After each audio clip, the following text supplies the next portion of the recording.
everyone. This is my second video. This is about Edgar Rice Burroughs' The Gods of Mars, which is the sequel to Princess of Mars, the previous book I reviewed. And fortunately, I wasn't able to find my copy with the Gino D'Acchille cover, so this Michael Whelan cover works just as well. And so, having said that, let's get started. It starts in the 1890s when Edgar Rice Burroughs, in at least his fictional self, has received a letter from John Carter, who's been dead, supposedly, for the past decade or so, telling him to go to Richmond, and there Carter meets up with Burroughs and tells him he's been back to Barsoom, which is Mars, of course, and has had some adventures, and asked Burroughs to chronicle them and publish them so people will start to believe what Carter has gone through. Well, after the frame story, we get to the main story. Carter has managed to astral project himself back to Barsoom after all this time separated from the love of his life, Dejah Thoris, and he thinks at first he's not on Mars or Barsoom at all because he sees an ocean next to him with a dense garden, something he hasn't seen before, and eventually weird looking creatures called the Plant Men, or at least that's what he calls them because they don't really have an official name. Anyway, the Plant Men, as you can see on this cover, are blue. They're about 15 feet tall. They have black hairs that look like worms writhing around their faces, and one big eye in the middle of their faces, and a nose. They don't have mouths on their faces though. Their hands actually have their mouths, and they use those to crop the vegetation, which makes the area look like the garden it's supposed to be. And they are deceptively very passive animals.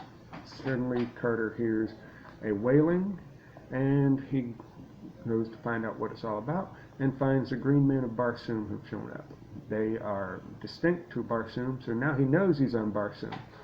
Well, the Plant Men then start attacking and killing the Plant Men, all but one. Of course, that one just happens to be Carter's best friend from the previous book, Tars Tarkas.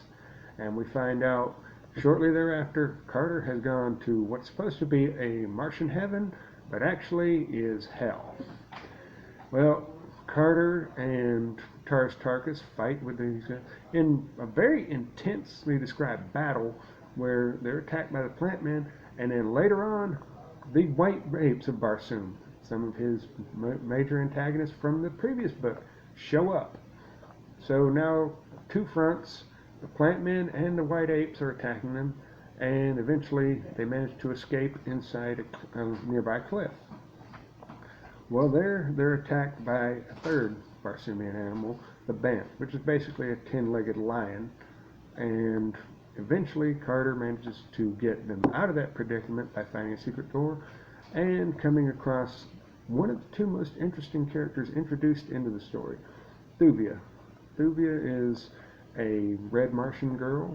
She has come down to the Valley Door from the River Is, and she is a very interesting character in that she manages to get the Bants to do whatever she wants simply by talking to them. It's weird because nobody else seems to be able to do that, but somehow she's mastered the ability to control the Bants. So with her help, they go through what looks like the Dante's Inferno in Mars. They find some hybrid green Martians and red Martians, and interestingly there's a race of white Martians that also has a part in these hybrids. The white Martians are known as the Therns, and they control the place. They are pretty evil people. Not one of them has very many redeeming characteristics. I mean, they're good swordsmen, but otherwise they're crafty, evil, and deceitful. Anyway, eventually they make their way to the surface, and they're trying to escape when another faction attacks. These are the Black Pirates of Barsoom. They are collectively one of the most interesting groups in the entire series. They basically use the Therns to get all the people they want into the area, take what they want from the Therns, and then go back to wherever they come from. Carter manages to get not Dejah Thoris, but Thuvia and Tars Tarkas out of the way, Meanwhile, he jumps onto a black pirate flyer and ends up having to fight with the crew. On board, he finds another character, Fedor. She is one of the Therns, and she's probably the most interesting villainess in the series. She wants Carter to kill all the black pirates. He won't kill them unless they're actually a threat to him, so that means one of them gets to live. And eventually they're captured and taken to where the firstborn actually come from.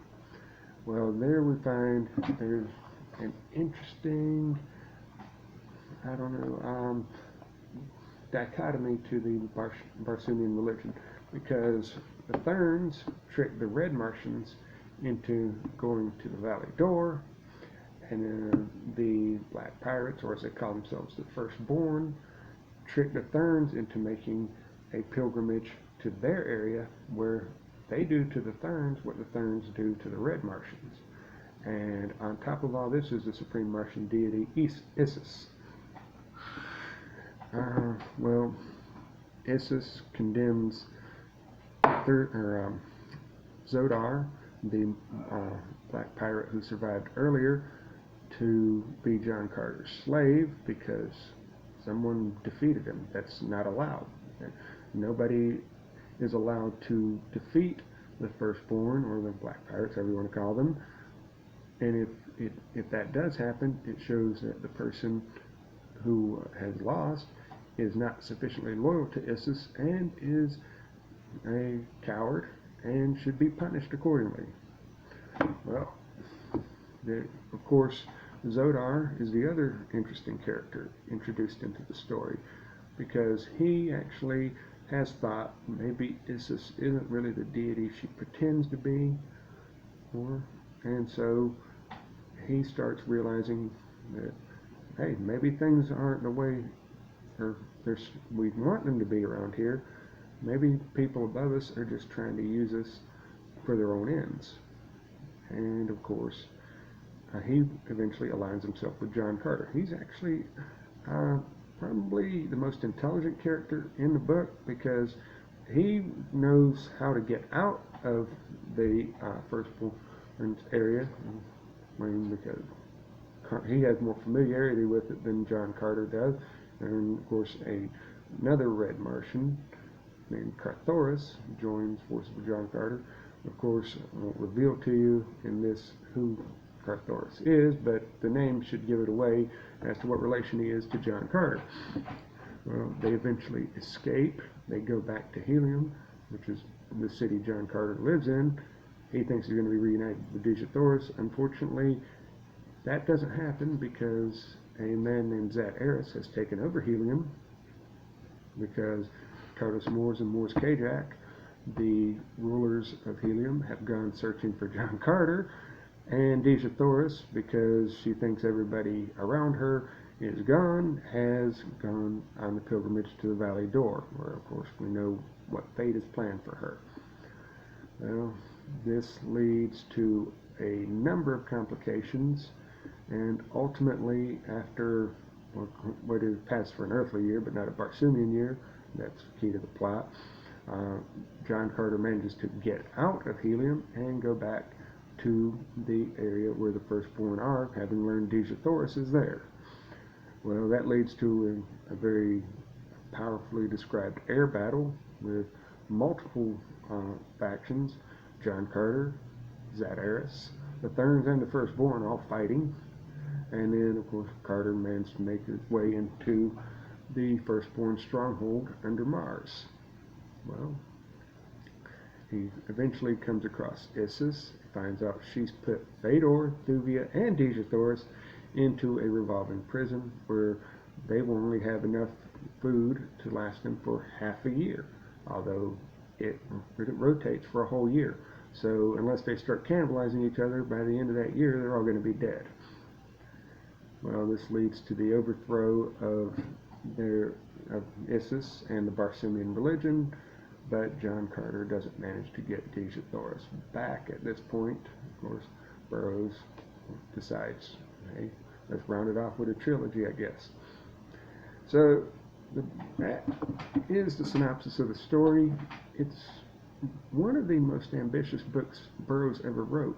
And there's of course the surface action going on, where you have all the rousing adventures, John Carter fighting the plant men and the great white apes at the beginning, Thuvia taking control of the Bants and leading them out of the valley door, the fight between the Therns and the Firstborn, the eventual entrance into the Firstborn stronghold, where we see just what kind of depravity the Martian gods engage in, and then of course the multiple battles and setbacks that happen over the course of the book.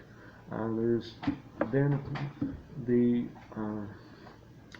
fact that the structure of the Martian religion makes it look as if Burroughs is satirizing the concept of organized religion, and in a way he is. I mean, he wants people, and you can read this in other books, to think for themselves. And you find in many of his books, if people believe in certain things, but he wants them to actually look deeper and see what truth lies behind the religion.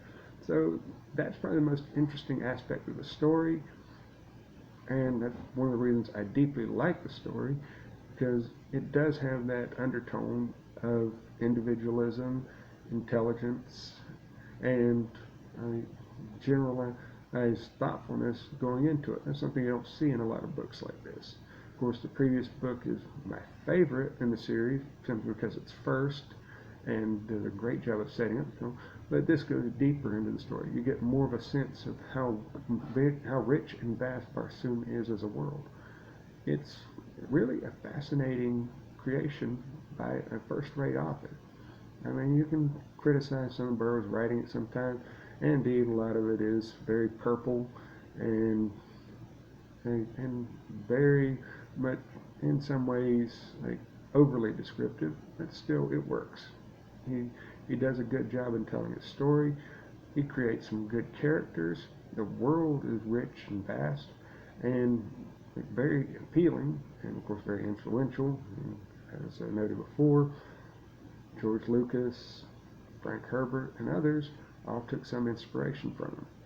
So that's that book, and of course it's one of my favorites. Not my favorite, of course, that being Princess of Mars, but it definitely is enjoyable. And for that, it's time to rank it. So here we go. It gets, of course, 5 glasses.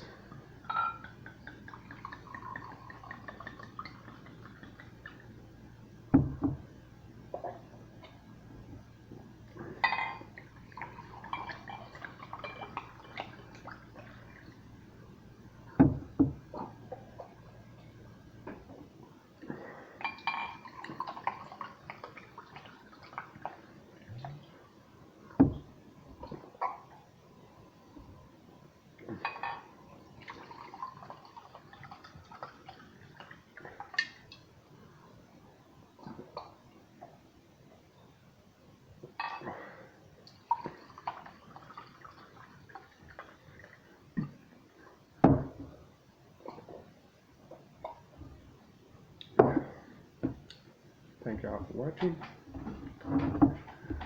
I enjoyed making this review, and I hope to get some feedback on it. Thank you all. Have a good night.